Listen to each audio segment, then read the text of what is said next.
بسم اللہ الرحمن الرحیم۔ سب سے پہلے تو میں اپنے تمام سننے دیکھنے والے بہن بھائیوں کو دنیا بھر میں رمضان مبارک کی آمد کی خوشخبری بھی پیش کرتا ہوں، اور اس پر ان کو مبارکباد بھی پیش کرتا ہوں کہ رسول پاک صلی اللہ علیہ وسلم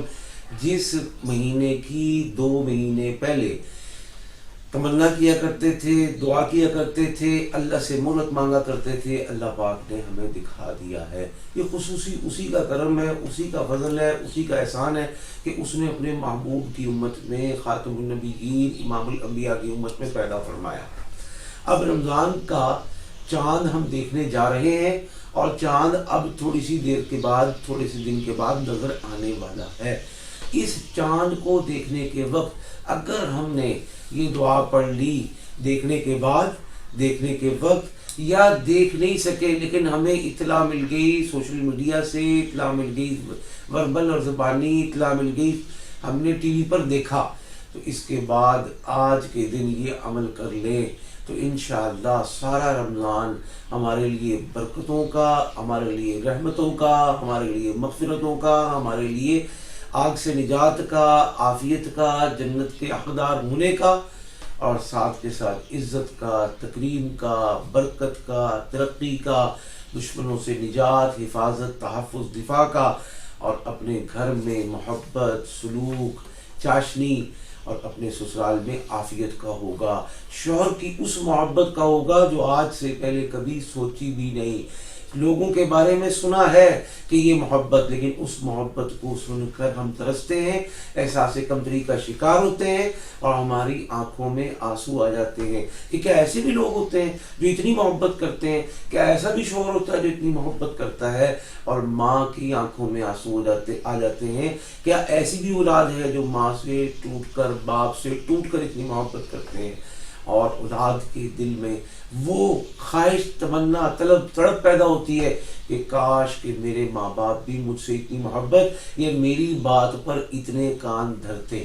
تو انشاءاللہ اگر قرضے ہیں تو قرضے ختم ہوں گے، اور اگر ذہنی پریشانیاں، پیچیدگیاں، ناشاکیاں ہیں وہ ختم ہوں گی، دشمن ہوں گے تو ان سے عافیت نصیب ہوگی، اور اگر ان کے قسمت میں ہدایت نہیں لکھی ہوگی تو تباہی اور بربادی ان کا مقدر بنے گی۔ الغرض ہزار حاجات ہوں تو ان کے لیے رمضان کے چاند کو دیکھتے وقت استقبال کے طور سے یہ دعا پڑھ لیں گے، اور مختصر دعا اور مختصر تعداد، تو انشاءاللہ کوئی پریشانی نہیں، کوئی حاجت ایسی نہیں کہ جو آپ نے دل میں سوچی آپ کو ملی نہیں، کوئی دکھ غم ایسا نہیں کہ جس سے آپ پریشان ہیں، جو آپ کے دل میں کانٹے کی طرح چبھتی ہے، انشاءاللہ وہ ایسے نکلے گا جیسے آٹے میں سے بال یا مکھن میں سے بال نکلتا ہے۔ اس جذبے، اس یقین، اس ہمت، اس لگن اور اس تڑپ سے اللہ سے مانگنا کہ اب یہ مل کر رہے گا، اور انسان کے ہاتھ باز میں، ہوا میں، اللہ کی بارگاہ میں بلند ہوں، لیکن اس کو یقین ہو کہ یہ جب اٹھے ہوئے ہاتھ واپس ابھی نہیں آئے ہوں گے، اللہ کی طرف سے آمین کو قبول کر لیا گیا ہوگا۔ میری دعا اللہ کی بارگاہ میں عرش کے سامنے سجدہ ریز ہو کر میری عادت کو پورا کروا چکی ہوگی، میری مشکل کو دور کروا چکی ہوگی، میرے دکھ غم کو کٹوا چکی ہوگی، میرے دشمن سے مجھے حفاظت اور دشمن کو نیست و نابود کر چکی ہوگی، میری من پسند خواہش، تمنا، طلب، تڑپ، وہ پسند کی شادی کی ہے، وہ اولاد کی حاجت ہے، وہ ویسے رزق کی برکت ہے، وہ کاروبار کی معراج ہے، وہ ملازمت کی پروموشن ہے، کوئی کام ہے دنیا کا، اللہ کی رحمت کا یہ جو مہینہ آیا ہے اور کل سے شروع ہو رہا ہے یا پرسوں سے شروع ہو رہا ہے، یہ سارے کے سارے ہمارے غموں کے دھونے کا ذریعہ ہے۔ حقیقت میں تو یہ ساری چیزیں ہماری تربیت کے لیے آئی ہیں، لیکن اس تربیت میں ہمارے دل کا سکون بھی شامل ہے، اس تربیت میں ہمیں عافیت بھی کا حصول بھی چاہیے، اس تربیت میں ہمیں دشمن سے نجات اور حفاظت بھی چاہیے، اس تربیت میں ہمیں رزق کی فراوانی، برکت، ترقی بھی چاہیے، اور اس برکت میں ہمیں وہ جو فون پر، میسیج پر، واٹس ایپ پر یا گھر کا دروازہ کھٹکھٹا کر قرض خواہ تنگ کرتے ہیں اس سے نجات بھی چاہیے، ہمیں اپنا گھر ذاتی بھی چاہیے، ہمیں اپنے گھر میں وہ پرسکون ماحول چاہیے کہ جو ہمارے گھر کو جنت نظیر بنا دے۔ الغرض میں تعلیم میں ہوں، مجھے گریڈز اچھے چاہیے، میں نے امتحان دیا ہے، میں اچھے نمبروں اور پوزیشن اور اول پوزیشن سے پاس ہونا چاہتا ہوں، میں نے مقابلے کا امتحان دیا ہے، میں کسی اچھے گروپ میں جانا چاہتا ہوں، اور میں کسی جگہ درخواست سرکاری ملازمت کی ادارے میں دے چکا ہوں، میں وہاں بھرتی اور سلیکٹ ہونا چاہتا ہوں، میں نے امیگریشن کے لیے کاغذات جمع کرائے ہیں، یہ عید میرے لیے عید کے ساتھ ساتھ باہر جانے کی نوید بھی بنے۔ میں امیگریشن کے کاغذات جمع کرا کر پہنچ چکا ہوں باہر، لیکن میری سیٹلمنٹ نہیں ہو رہی، میرے مسئلے حل نہیں ہو رہے، میرے کاغذ نہیں بن رہے، میرے ہاتھ میں گرین کارڈ نہیں آ رہا، کیا ہو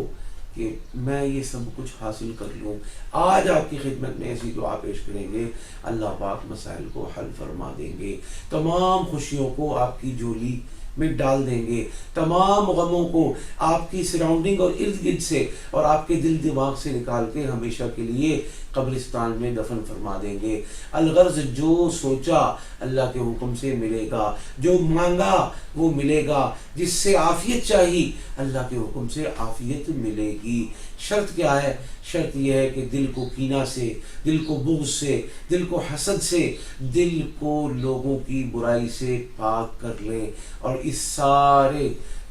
جو اندر کے باطن کا جو مسئلہ ہے اس سارے کو پاک صاف کر کے اللہ کی بارگاہ میں پیش ہو جائیں کہ اللہ میں نے اپنا سب کچھ صاف کر کے تیری بارگاہ میں پیش ہوا ہوں، اب تیرے امر کی، تیرے کرم کی، تیرے فضل کی، تیرے احسان کے قلم کے چلنے کی دیر ہے۔ جب تیرا یہ امر ہوگا پھر کوئی مسئلہ نہیں، اور پھر کوئی پریشانی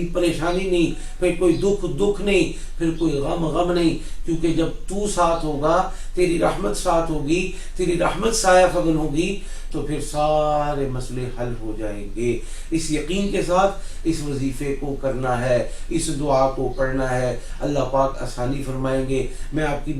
خدمت میں دعا پڑھتا ہوں، آپ نے صرف 41 مرتبہ پڑھنی ہے انشاءاللہ سارے رمضان، اور رمضان کے اندر سارے مسئلے حل ہوتے چلے جائیں گے، لیکن یقین شرط ہے۔ دعا کیا ہے؟ اللہم اہلہ علینا بالیمن والایمان والسلامۃ والاسلام۔ میں دوبارہ پڑھ رہا ہوں، اللہم اہلہ علینا بالیمن والایمان والسلامۃ والاسلام۔ اس کو 41 مرتبہ پڑھنا ہے، اسکرین پر نظر آ رہی ہے دعا، انشاءاللہ تمام معاملات حل ہوں گے، ہمیشہ کے لیے حل ہوں گے، تمام عافیتیں نصیب ہوں گی انشاءاللہ۔